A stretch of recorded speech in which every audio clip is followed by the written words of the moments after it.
It was a picture-perfect evening in a quiet suburban neighborhood, where every house seemed to blend into the other, each one neatly landscaped with trimmed lawns and white picket fences. In the Miller household, everything appeared just as it should be, serene and idyllic. Jessica Miller, a stay-at-home mom in her early 30s, had always been the embodiment of the perfect mother. Her smile was warm and constant, her energy boundless as she juggled the daily routine of caring for her two children, Jake, who was 5, and Sophie, who was 3. Her husband, Mark, worked long hours at a nearby law firm, providing the comfortable life they had always dreamed of. Jessica and Mark had met in college, and their love story had been straight out of a fairy tale. They had built their life together with ease, and the arrival of their two children had only deepened their bond. Jessica devoted herself to their family, always ensuring that her children were happy, healthy, and well-behaved. She was the quintessential mother figure, making crafts, baking cookies, and keeping their home spotless. Mark often marveled at how she seemed to handle everything so effortlessly, never once complaining about the daily demands of raising 2 young kids. He admired her ability to make their life look so easy, and for a long time, that's exactly what it seemed to be. A perfect family. However, beneath the surface, things were beginning to shift. No one noticed the subtle changes at first. Jessica's smiles became a little less frequent, and her laugh didn't ring out as brightly as it once had. She grew quieter, her eyes occasionally distant, as if she were lost in thought, even when surrounded by her children. She began to isolate herself from friends and family, declining invitations to gatherings and skipping social events that she once eagerly attended. Her once spotless home started to show signs of wear.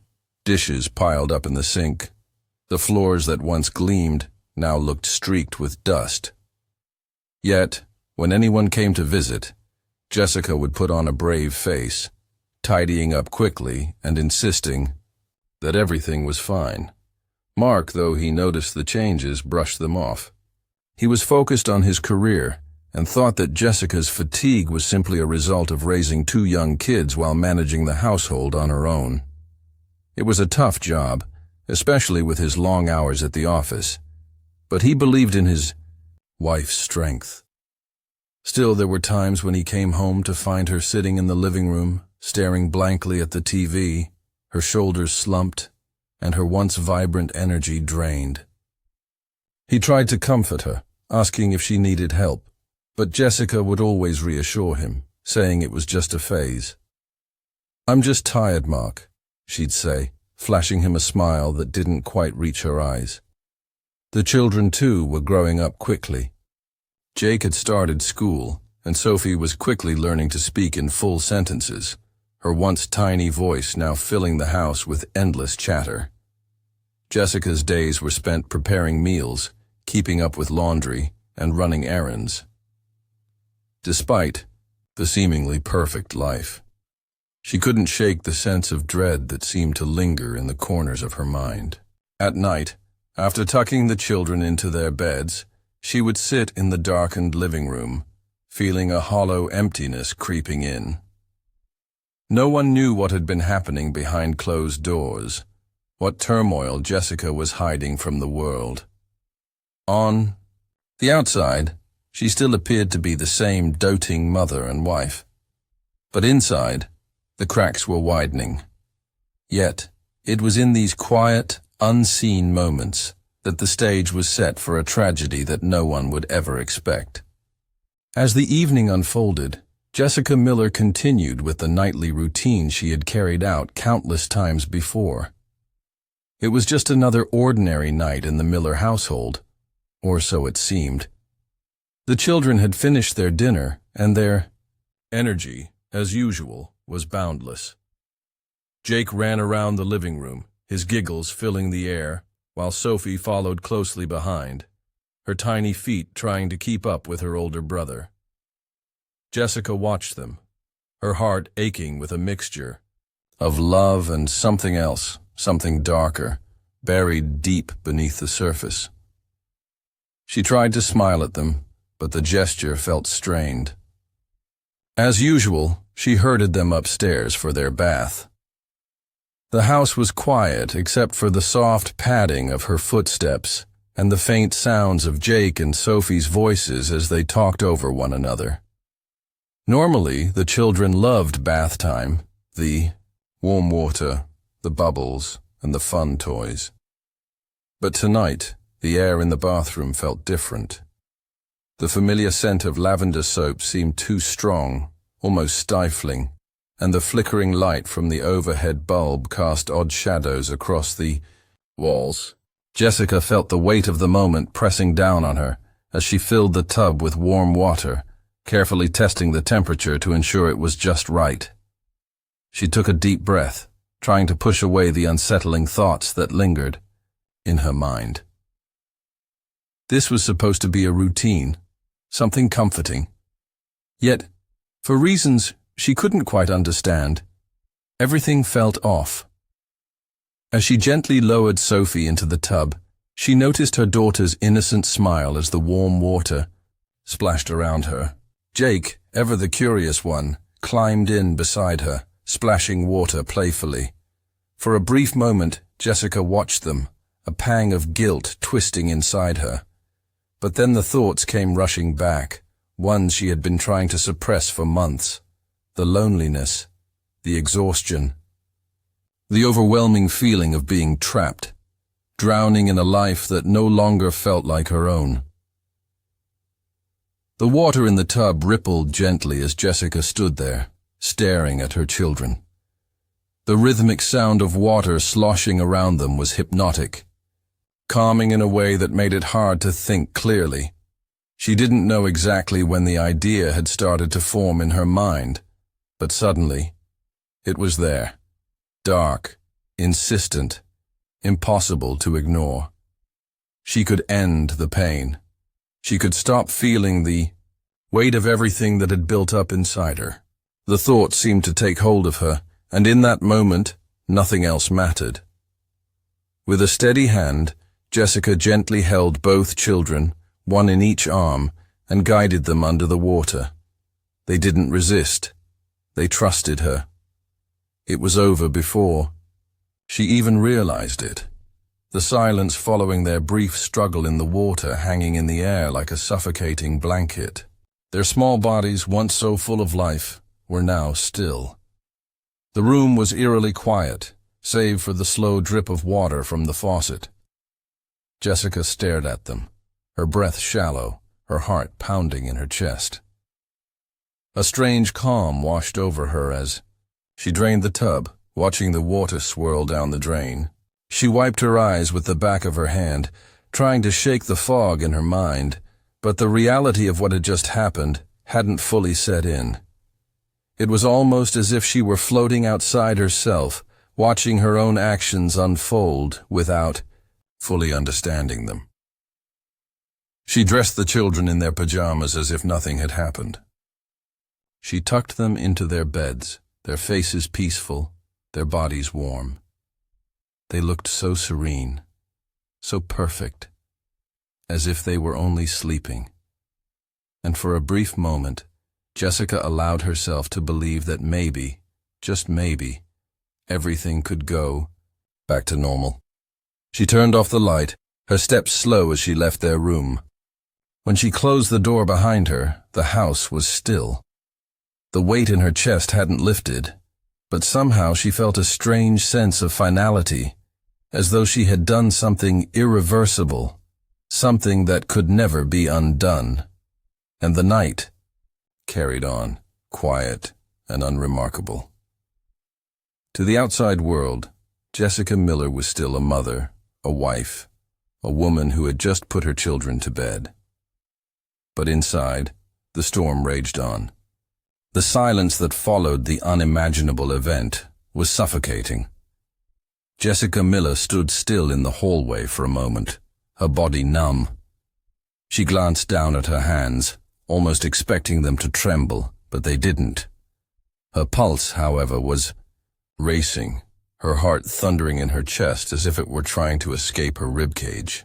Yet, outwardly, there was nothing to give her away. She took a deep breath and exhaled slowly, the cool air filling her lungs as if trying to ground her. The house was eerily still, save for the distant hum of the refrigerator and the faint ticking of the clock on the wall. Jessica moved with quiet precision as she walked into the kitchen, her mind strangely calm despite the chaos that had just unfolded upstairs. She placed her hands on the countertop and leaned over, staring at the sink, as if it held some sort of answer, though she wasn't sure what the question was. It felt as though she had stepped out of her own body, observing everything from a distance, detached. Her thoughts were hazy, disconnected from reality, and yet, in this strange state, she felt more in control than she had in months. She boiled water for tea, methodically following each step of the process as if it were a routine she could cling to for some semblance of normalcy. Her hands, still not trembling, moved quickly but without haste, as if she had all the time in the world. The kettle whistled, and she poured the steaming water into a cup, adding a small spoonful of honey. Jessica had always loved tea, the comforting warmth of it always soothing her when the world seemed overwhelming. Tonight, though, it didn't have the same effect. There was something hollow in the way the tea sat in her hands, as if it had lost its ability to comfort her. The minutes ticked by slowly, almost too slowly. Mark wasn't due home for another hour or so. She knew that he would be exhausted after a long day at work, just as he always was. He would come in, kiss her on the cheek, ask how the kids were, and she would tell him they were asleep, just like every other night. It was easy. Everything had always been easy, except tonight. Tonight, everything felt different, darker, like the shadows in the corners of the room had grown larger and more menacing. She sipped her tea, the warmth spreading through her body, but it couldn't erase the cold, gnawing sensation in the pit of her stomach. Jessica knew she couldn't undo what had happened. She couldn't change it. The truth was now lodged deep inside her, pressing against her chest, suffocating her. But she couldn't let it show. She couldn't let anyone see the monster she had become. In the quiet of the house, Jessica began to prepare herself for Mark's arrival. She wiped down the counters, rearranged the throw pillows on the couch, and straightened the magazines on the coffee table. She wanted everything to look perfect. She had to make everything look perfect. After all, nothing had changed. Not yet. She had tucked her children into bed just like any other night. And when Mark walked through the door, he would never know what had transpired in the quiet of the upstairs bathroom. Mark's voice broke through the silence as the door creaked. Open. He stepped inside, shaking off the chill of the evening air. Jessica's heart leapt into her throat, but she quickly composed herself, putting on the same smile she had worn 1,000 times before. Hey, hon, Mark said, his tired eyes scanning the room. Hi, Jessica replied, her voice steady, though her insides churned. How was your day? Busy, Mark sighed as he hung his coat by the door. You know how it is. Long meetings, late clients. But I'm glad to be home. How are the kids? They're asleep, Jessica answered, the words slipping easily from her lips, as natural as breathing. They had a great day. Good, that's good. Mark moved toward her and kissed her cheek, lingering just a moment longer than usual, sensing that something was different, though he couldn't quite place it. The two of them stood there for a moment, the weight of the evening's silence enveloping them. Jessica looked at Mark, trying to force herself to focus on him, to feel something familiar. but all she could hear was the pounding in her ears, the nagging reminder of what she had just done. She couldn't let him know. Not tonight. Maybe not ever. And so, they stood together in the dimly lit living room, the world outside continuing on as if nothing had changed. But Jessica knew better. She knew that something inside her had irrevocably shifted, and that the quiet, perfect life they had built together was hanging by the thinnest of threads. The following morning, the house seemed unusually still. The sun had barely risen, casting soft rays of light through the windows, but Jessica felt like the day had already begun far too early. Her eyes were bloodshot, her body heavy with exhaustion. And yet, she moved mechanically, going through the motions of preparing breakfast. The usual hum of the household wasn't there. The chatter of children eagerly awaiting their meal, the sounds of toys being knocked over, or the laughter that had filled the home just hours before. Instead, the silence was oppressive, the kind that clung to the air like a thick fog. Jessica moved about the kitchen, preparing scrambled eggs, her hands working in autopilot. She couldn't remember the last time she had cooked breakfast for Mark, let alone for Jake and Sophie. In fact, the whole routine felt foreign to her now, as if it belonged to someone else. The house, which once felt like a warm sanctuary filled with love and noise, now felt like a hollow shell. Every sound seemed amplified in her ears, the clink of the spoon against the bowl, the sizzle of the eggs in the pan. It all felt wrong, out of place, as if the world was spinning on while she stood frozen in time. She glanced up at the clock, her stomach twisting. Mark would be home soon. She knew that he would come in, expecting a normal morning. And for a moment, she considered what it would be like to tell him everything, to let the truth spill from her lips. But she quickly pushed the thought away. She couldn't. She had to keep up the charade. There was no turning back now. The children's room was quiet, too quiet. Jessica's feet moved toward the door before she had time to consciously decide to go in. She pushed it open slowly, her heart pounding in her chest as she stepped into the room. They were still there, tucked in their beds, looking so peaceful, so innocent. It was impossible to believe that just hours before, their lives had been snuffed out like a candle's flame. The sight of them made her stomach churn, but it also made something else rise within her, a strange mix of numbness and panic. She had done it. There was no going back. Jessica stood in the doorway for a moment, unsure of what to do. Her mind raced, her thoughts swirling as she tried to piece together what had just happened. How could everything feel so normal and so utterly wrong at the same time? The children lay there, their tiny forms swallowed by the blankets, their faces angelic in their sleep. She thought about Mark walking in and finding them like this, finding them dead in their beds. The very idea made her sick, but it also made her wonder if she could even pretend anymore. Could she keep up the lie? As if on cue, she heard the familiar sound of Mark's car pulling into the driveway.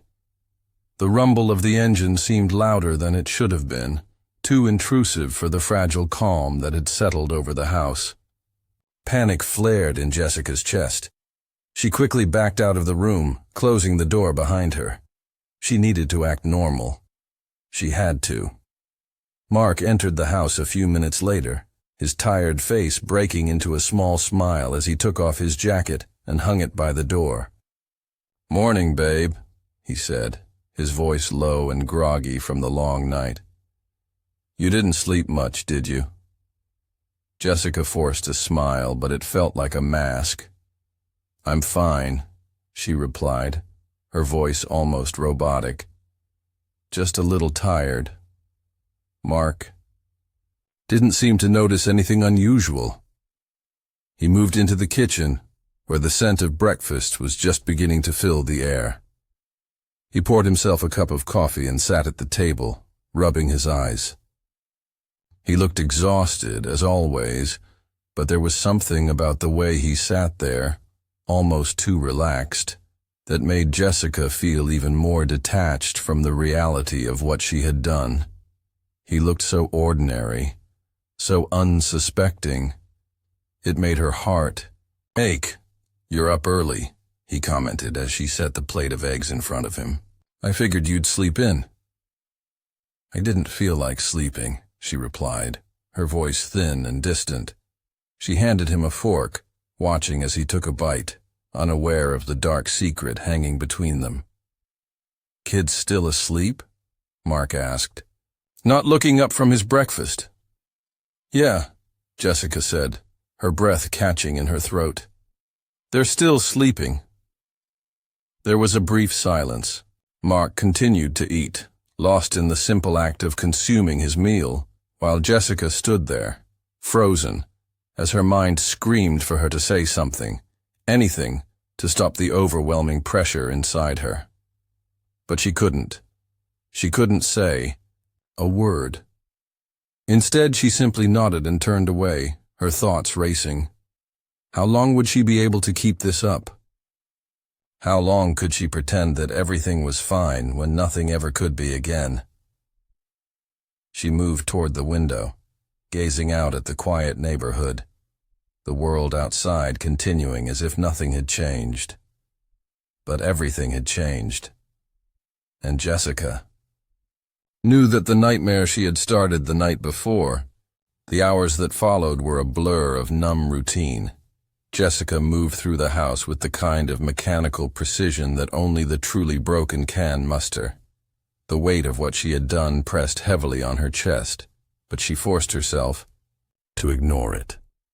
Every step she took, every gesture she made, was an effort to pretend that nothing had changed, that nothing was wrong. The silence in the house was almost suffocating, and yet somehow it was easier to endure than facing the truth of what had happened. Mark, as usual, went about his day as if everything were normal. He had no idea, not even a hint of the horror that had unfolded while he was away. He kissed her goodbye, as he always did, and went to work. Jessica, left behind, stood still in the doorway for a moment, listening to the sound of his car pulling away. Once the noise of the engine faded, she exhaled a shaky breath, her body finally reacting to the fear and anxiety that had been building up inside her since the night before. The house felt unnervingly empty. There was no sound of little feet padding around the house, no laughter, no voices calling for her. She couldn't bear to go back upstairs, couldn't bring herself to look at the children again. She knew they were still there, lying in their beds, as still and lifeless as the moment she had left them. She couldn't bring herself to touch them, to kiss them goodnight one last time. The thought of it made her stomach turn. Instead, she cleaned.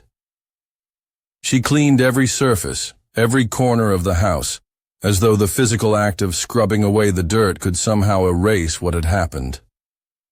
She threw out the clothes she had worn the night before, as if they might carry the lingering trace of the atrocity she had committed. She wiped down the bathroom, scrubbing away the remnants of the water, the faint traces of the life she had taken from her children.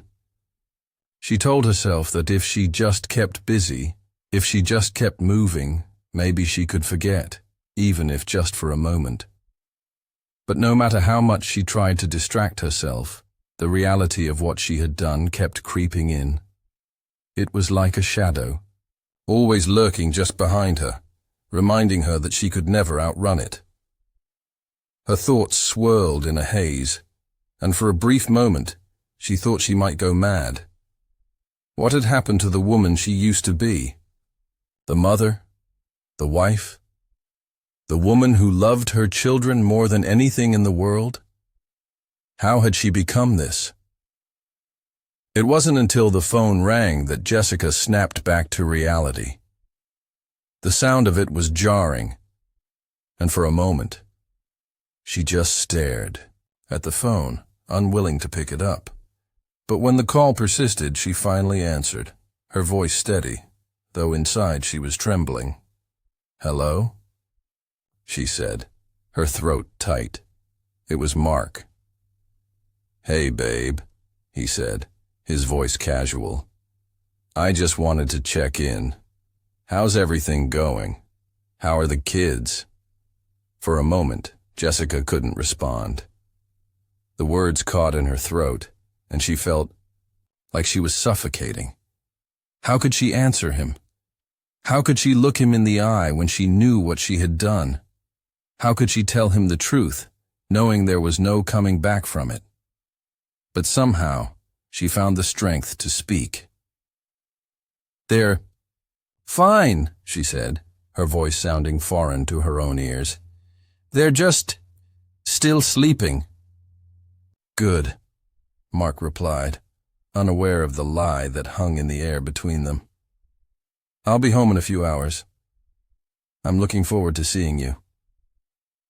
"I'm looking forward to it too," Jessica said, her voice hollow. She hung up the phone and stared at it for a long time, her mind racing.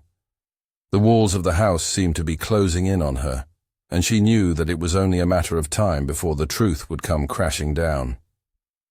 The sound of Mark's car pulling into the driveway brought her back to the present.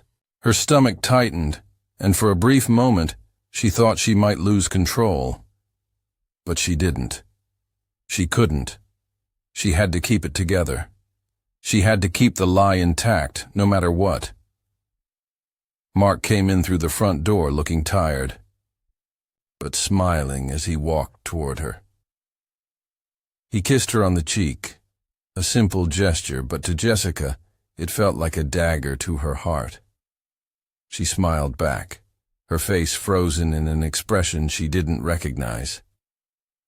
"Hey," Mark said, his voice warm. "How's my girl?" "I'm fine," Jessica replied, her words automatic. "Just a little tired." He nodded, clearly unaware that the woman he was speaking to was not the same woman who had sent him off to work that morning. He went to the kitchen to grab a snack, still unaware of the tragedy that had unfolded in the silence of their home. Jessica watched him for a moment, feeling a deep ache in her chest, the weight of the truth pressing on her more heavily than ever before. The phone call, the quiet conversations, the small smiles, they were all part of the charade she had built. But she knew it wouldn't last forever. The truth was coming, and when it did, nothing would ever be the same.